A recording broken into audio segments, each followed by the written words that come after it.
Now, let me bring on the screen the next speaker, Mr. Sudhir Agarwal. And Mr. Agarwal, as as I know him, wears many hats, and he is a seasoned industry leader, having worked with multiple organizations, mostly in the IT sector. In the government domain, he is very active in the education domain, and currently he is the chief relationship officer for Innovation Technologies Private Limited. So, with those few words, the whole screen is yours, Mr. Agarwal. Thank you. Thank you, Dr. Kapil. First, I must thank you for giving me this opportunity. Can I be heard properly?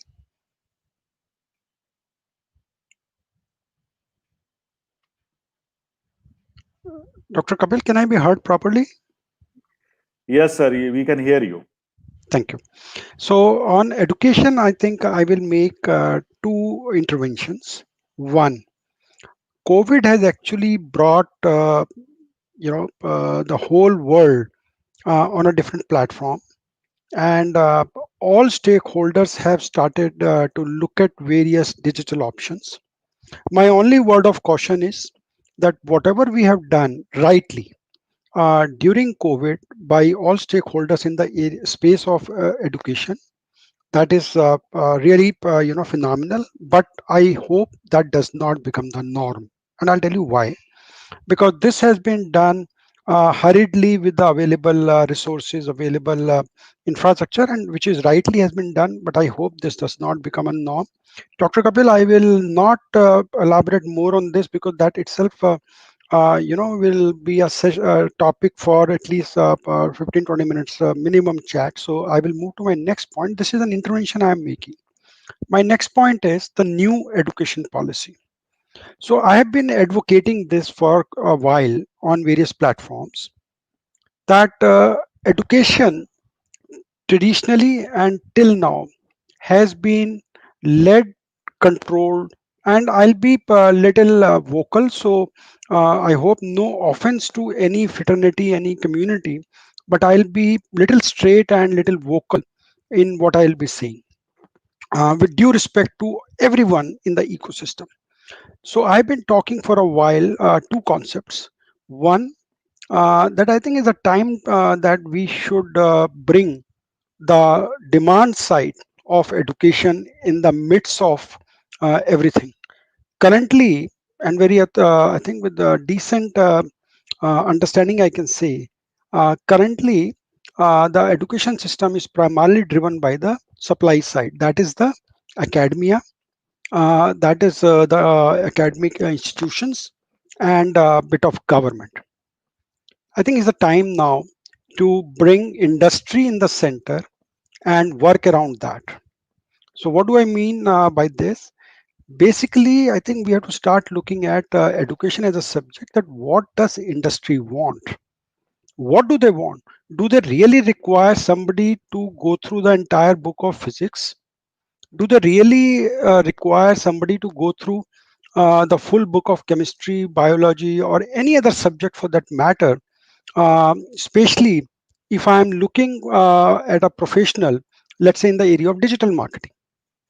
So, what I'm trying to make a point here, we need to start looking at from the demand side that what does the industry need, and we need to work accordingly to transform our education system. And I think the new education policy is an opportunity. So that's the first point. Second, also as I mentioned a while back, I think it's time to break down our education system in the sense that, like today, if we have a whole subject on any of the subjects like physics, chemistry, biology, uh, any subject for that matter, you say, I think we need to break them into logical blocks, maybe let's say 20 blocks. And then we say, okay, each student, based on certain essentials, these 4, 6, 8 blocks are fixed for you, and remaining 12 blocks you may take from here, or as now the new education policy is introducing the vocational courses from 8th onward, Maybe the 12 blocks can come from some other vocational stream. So that means the person is more focused. And I think this will also give an opportunity to the youngsters to explore what they think is their passion, what they think they are good at, and maybe change the option after a while. So block breaking the education blocks, monolithic block of today, into smaller and logical blocks. Now ideally this block build definition should come from industry. Industry should play a major role, and I think this also comes with a lot of responsibility and commitment and delivery from the industry to get integral to the whole education system and say this is what we want, this is the kind of structure we want. And it is not that what they will say will always be right, but then it's a combination of uh, your industry, your academia, bit of government, I'm qualifying, uh, and I think we need to bring in the new players in education system. People, organizations who are platform providers, people who are in the business of content creation, people who are in the business of content transformation. So there are so many additional players are there. They need to be brought into the midst of the entire discussion, entire policy formation, entire policy execution. And I think one another uh, stakeholder which has traditionally been thoroughly ignored and taken for granted is the student and parents. I think we also need to bring them in the midst of when we are looking at the new education policy. A word of caution at this stage, and with all my due and sincere respect to academia, I think very rational part of influence should go to them, to academia and education institutions. Uh, I think reasons are well understood that academia may be bit uncomfortable to look at outside inside, that what the industry, what the students, what the community wants. They may have their own limitations, restrictions, and for natural reasons, there is no criticism about it. Likewise, education institutions. I think it's important that education institutions beyond their commercial interest, they need to play much more active role. And can there be a scenario when we see more of inter education institution collaborations? And one more point, Dr. Kapil, I would like to specifically highlight here: the affiliations. Now unless my understanding is grossly wrong, because I have experienced bit of it, I think this affiliation business, I'm calling it business very consciously and knowingly, not loosely. I think the affiliation business also has to be streamlined. That when we say I am affiliated with somebody, that somebody and me have to have skin in the game beyond logo sharing and some one time, or maybe format sharing, and then maybe periodic. I call them reviews like tick. So and wherever if anybody think that my understanding is grossly wrong, I'm happy to stand corrected, because that's how we learn. But my view is, uh, having the new education policy in place now, I think we have a golden opportunity to transform our country and transform globe. But right now, let's focus on country itself. But my only request, humble request, is if we do few things right at this stage. So if there can be, Dr. Kapil, through you, I'm raising this point. Under Prime Minister office, if there can be an effective collaboration team comprising of academia, education institutions, maybe some global institutions, I'm not averse to that personally, then industry, and the new players like content provider, then your platform provider. I think we need to bring all of them meaningfully on board under no less than Prime Minister office, because if we miss this opportunity in a real manner, if not ideal manner, I think this will be a missed opportunity for at least half a century minimum. It could be more, because missed opportunity may not come again. So these are my you can say like a little disruptive points, and Technology, when we are all of us are talking technology, I think first we need to understand what is this technology. Is the communication platform, is the collaboration platform, is the education platform? No, education platform is very different than your collaboration. We have used collaboration platform during this time. There is nothing against that, wonderful, but we need to understand what is the education platform. We need to understand, is that our faculty, is that our academia is ready to deliver sessions on this digital platform? Not too sure. And no doubts and no disrespect to anybody, I am only raising my points at this stage.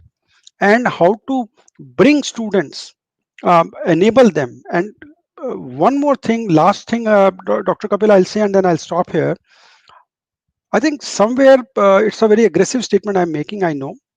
This concept of premier institutes, hey, I'm IITs, Tata. I think somewhere we have to step down. I'm not saying you dilute, but I'm saying step down and see that how can we be the part of larger system, larger change in holistic manner. I think these are the few initial points I just wanted to make, Dr. Kapil, and thank you very much. All back to you. Thank you, Mr. Agarwal. Initial points, but very, very powerful statements. And I kind of completely resonate with what you are saying. That I think there are two sectors that have remained monolithic and unchanged for decades are health and education. And if you look at education, I think it is one large block in the middle around which the students revolve. Though some part of it has undergone some change, but that's mostly cosmetic. During the COVID, people have started using online collaboration, online video conferences, and all that. But I think these are very, very cosmetic changes. Unless and until we bring the entire assessment system, the entire content delivery, the content creation, and content availability on digital, we will not be able to break this monolithic image that we have been working with and carrying for ages. And I kind of also see that resonance in what Pinaki was talking about from a healthcare sector. I think Precisely. for many decades, healthcare has been a large hospital somewhere, and I, as a patient, will have to go there and do everything which I need to do there. But during COVID, and especially home care being talked about so much, there is kind of initial disruptive seeds that have been sown. Yeah, you wanted to say something, Mr. Yeah, Agarwal. just one very fine point here, Dr. Kapil. This is my belief that for one and a half decade, if we do a good work on education, two things will certainly happen. One, our pressures on subsidies will significantly come down, because when people are educated, there will be lesser pressure on subsidies, so we will have the national resources for better use. Two, I think our law and order will certainly improve, because today, Dr. Kapil, I'm sure you will agree, even if somebody is earning मेरे को बहुत, I really feel very sad, and very feel sad when I say that. But even a person who is earning 3,000, 5,000 rupees a day, that person doesn't have time to come into your rallies and jalous and all that. So law and order, I believe, will significantly change, even if people start earning some money out of it. Thank you. Of course, that's the larger economic impact that it will have. So let me also bring in Mr. Kaushik Chatterjee. Kaushik da, anything you want to add at this point?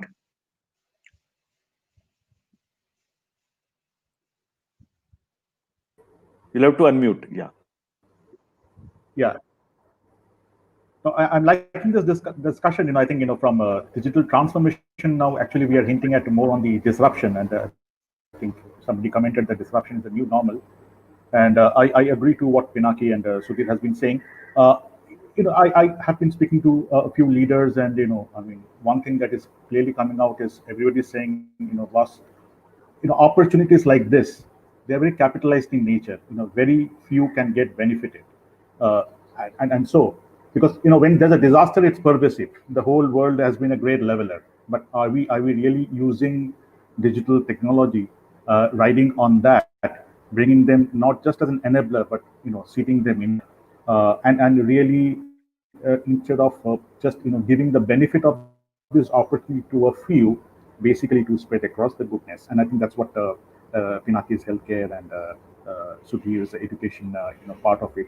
The appeal was make it a little unique